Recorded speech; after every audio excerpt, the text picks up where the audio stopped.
Most people don't realize this. The real reason why they feel lost is because they don't trust themselves. When you don't trust yourself, every decision feels heavy. You overthink, you hesitate, you second guess. Today, I want to talk about how self-trust erodes and how to rebuild what I call inner authority. So how does self-trust get broken?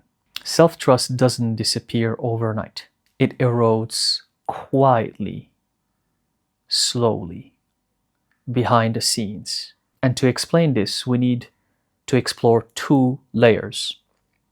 The first layer is the broken promises that one does to the self. This is when you repeatedly say to yourself that you're going to wake up early, but you don't. When you say to yourself that you're going to start eating healthier, but you don't. Or that you're going to start working on the project you've been wanting to work on and you delay it. And also when you say you're going to stop something and you don't. That you're going to quit smoking and you don't. So these broken promises that you keep doing to yourself, but you never respect them. And notice here that I'm saying these are promises to the self, not to anyone outside of you.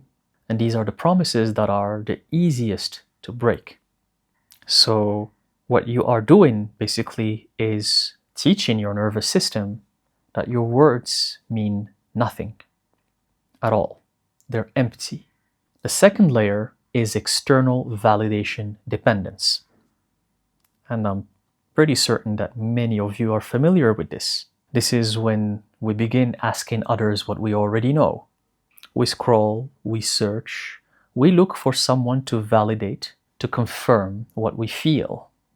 That weakens authority.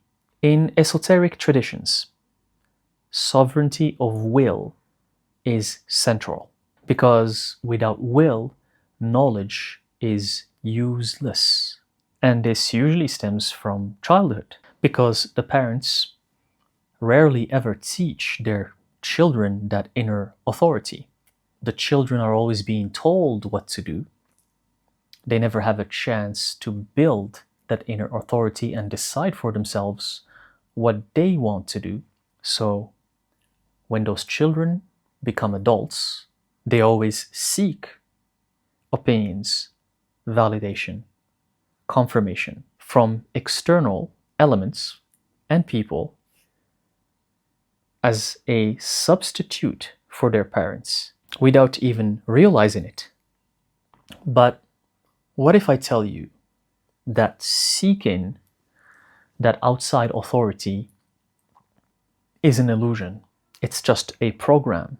It's something that was part of your life because of your parents, and you never learned how to get out of it. Modern cultures will tell you to find yourself, but most people are actually not lost. They are undisciplined, and I explained this in my previous videos as well. Clarity is not discovered through endless thinking. It's revealed through consistent action. And even talking about the occult path, it was never about comfort. This path is not comfortable at all. It's about reaching mastery through the discomfort. The lotus flower is one of the most beautiful flowers that exists out there in nature. And it grows from inside mud and filth. So how do you rebuild that inner authority that for most people is broken? It's not even there. Well, you do it through discipline. Discipline is not about productivity. It's about restoring your word. When you do what you said you would do, when you apply what you promised yourself to apply, even in small ways, we're not even talking about big things, it could be a very small thing as well, that's when you repair self-trust. When you say that you're going to wake up early so you can start certain tasks, then do it. Wake up early. When you say you're going to eat healthy because you're suffering from a certain problem in your body, and you don't have to eat healthy just because you have a problem or an ailment or a disease. You have to do it always, because that's how you prevent a lot of ailments from manifesting in your body. So when you say that you're going to eat healthy, I'm not even talking about cutting meat and going vegan or vegetarian for spiritual purposes. I'm talking about eating healthy. When you say that you're going to do it, do it. When you're working on a certain project or on a task, it could be at work or as a side thing or as a side hustle, finish that task first before you move on to the next. Do one thing at a time.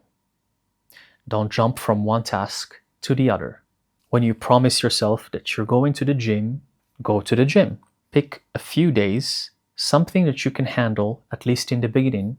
You can actually try just one day.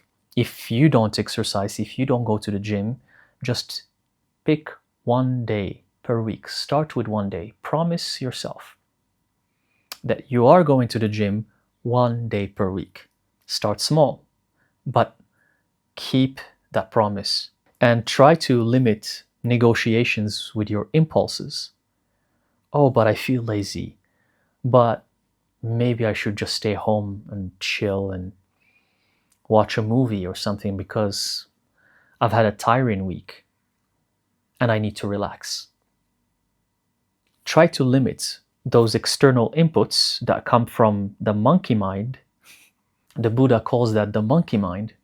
When you find yourself thinking about a million things at the same time, and usually these thoughts, they are nonsensical.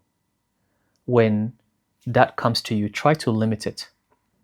Ignore it, don't listen to it, because the mind will bring you thoughts like that, especially when you want to discipline yourself. So try to limit these interactions, these negotiations. You said you're going to go to the gym. No matter what comes to your mind, go to the gym.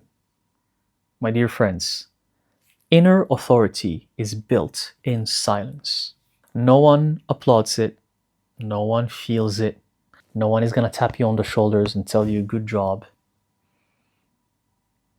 It's silent. So you do it for yourself. You do it for your own path, for your own success, for your own alignment. So no one is going to feel that inner authority but yourself.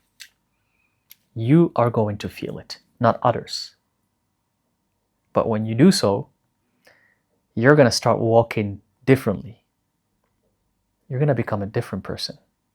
And I mean it in a positive way. And to help you and anchor this discipline in your life, I created a discipline sigil as a physical tool, as a reminder of your commitment to self-mastery.